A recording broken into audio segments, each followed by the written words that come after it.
pessoal, esse é o canal Pirei na Matemática, eu sou o professor João e nesse vídeo estarei resolvendo a questão de número 10 do vestibular da Unicentro de 2019. Se você ainda não é inscrito no meu canal, não deixa de se inscrever porque isso colabora muito com o meu trabalho aqui no YouTube. Vamos lá então? Dada a função f de x igual a 6x² menos x menos 1, analise as proposições e assinale a alternativa verdadeira. O domínio de f de x é d igual a x pertencente aos reais.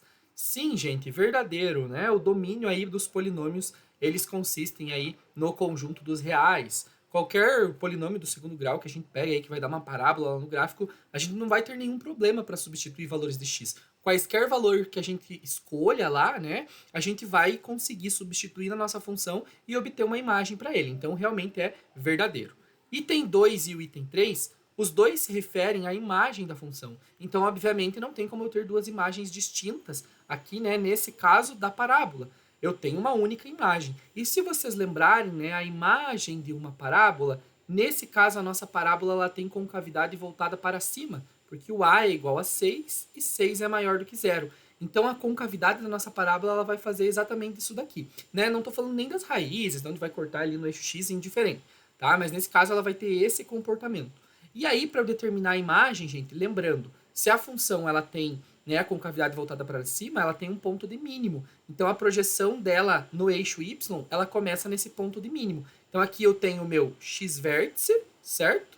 E o meu y-vértice. Então, nesse caso, para esse cenário, a minha imagem começa aqui nesse ponto, né, com bolinha fechada, obviamente, maior ou igual. Então, a imagem desse polinômio, no caso, teria um y pertencente aos reais, tal que esse y ele tem que ser maior ou igual a esse y-vértice nesse cenário. Então, nós precisamos calcular o y-vértice para determinar qual é esse valor, né, para concluir essa imagem. É bem óbvio que o item vai ser o item 2, mas a gente vai calcular só para mostrar para vocês, caso o item 3, né, ele não se enquadrasse nesse... fosse um pouquinho mais próximo, né, do item 2 e o item 3. Mas vamos lá então. O meu y-vértice eu posso calcular fazendo exatamente a f do x-vértice, né? É uma forma bem simples de calcular. E o meu x-vértice, lembra lá que é menos b dividido por 2a. Quem é o b no meu caso aqui? É menos 1. Então eu tenho menos o menos 1 dividido por 2 vezes o a, que o a é 6. Então menos o menos 1 vai ficar 1 e 2 vezes 6 eu tenho 12, certo? Então é esse cálculo com esse número que a gente vai ter que fazer na nossa função. Então eu vou ter que calcular a f de 1 sobre 12 para achar o meu valor aí do meu y-vértice, tá? 1 sobre 12. E aí eu vou ter 6 vezes o x ao quadrado, então 1 sobre 12 ao quadrado, ok? Menos o próprio valor do x, que é 1 sobre 12, menos 1.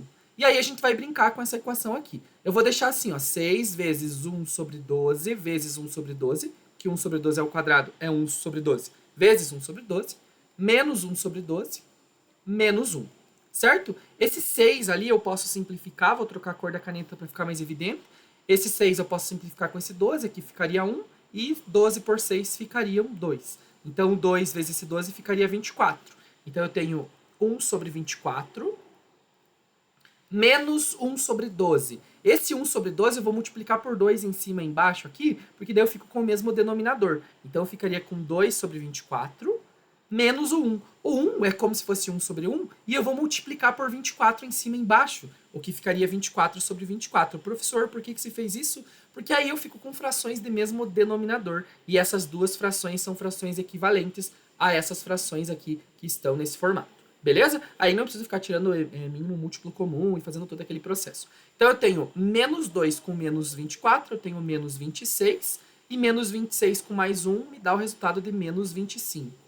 Menos 25 sobre 24, só repetir o nosso denominador, que é 24. Portanto, a imagem dessa função, ela é todo y que pertencer aos reais, tal que esse y ele é maior ou igual a menos 25, 24 avos, ok? Portanto, a nossa alternativa do item 2, ela é verdadeira também, o que vai fazer com que o item 3, obviamente, seja falso. Não tem, né, nesse cenário, como a nossa função ter duas imagens. Então, as proposições verdadeiras são duas proposições, né? O item que se enquadra aqui, ó, é a letra D. Somente duas proposições são verdadeiras, ok? letra D, então, a resposta correta, ok? Espero que essa resolução possa ter ajudado nos seus estudos. Bons estudos e até a próxima!